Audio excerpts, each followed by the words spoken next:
नमस्कार मित्रांनो, आपण आलेला आहे दर्गागोंडीला बजरंगबलीचे दर्शन करायला। तर मित्रांनो, हे पहा बाहेरचा नजारा पहा, किती सुंदर आहे मित्रांनो। हे गहू आहे, शेता म्हटलं गहू, आणि बाजूला पण खूप सारे शेत आहे मित्रांनो। हे दर्गागोंडी वर्धा जिल्ह्यामध्ये येतात। पहा मित्रांनो, सुंदर वातावरण आहे। पण आलेला आहे बाहेर इकडे दर्गागोंडीला। आलेला आहे मित्रांनो आपण कोंडाई रोडावर, हायवेवर, मेन रोडावर। सर्वांनी आखरीपत्र ब्लॉकवर राहा। आता जाणार आपण बजरंगबलीचे दर्शन करायला। बिना धडाचे बजरंगबली, खूप सुंदर मूर्ती आहे मित्रांनो। आणि पहा हिरवगार वावर गव्हाचा, गहू खूप सुंदर दिसत आहे। आणि हायवे रोड आहे, नागपूर हायवे आहे मित्रांनो। कंटिन्यू ब्लॉग बनवून राहा सर्वांनी। हे पहा आंब्याचं झाड, खूप ऊन आहे आज।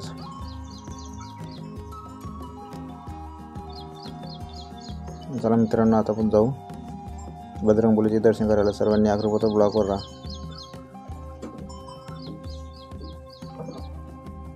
नमस्कार मित्रांनो, आपण आलेला आहे आता घाटा वर्ध्याला। सर्वांनी आखरीपत्र ब्लॉगवर राहा। आणि हा आहे घाट, या आर्वी तहसीलमध्ये घाट आहे मित्रांनो। आता आपण घरून निघालो। सर्वांनी आखरीपत्र ब्लॉगवर राहा। कंटिन्यू ब्लॉगवर बनवून राहा सर्वांनी।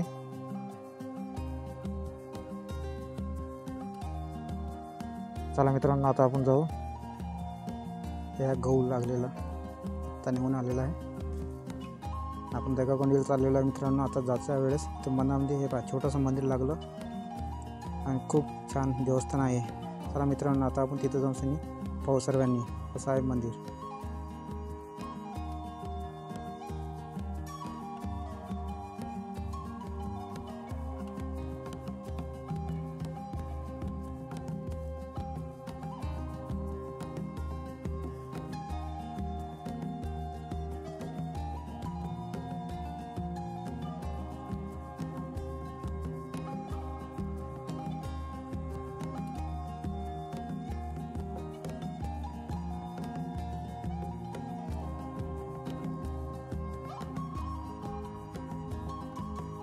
या मित्रांनो बजरंगबलीची मूर्ती खूप छान आहे। पहा सर्वांनी दर्शन करा।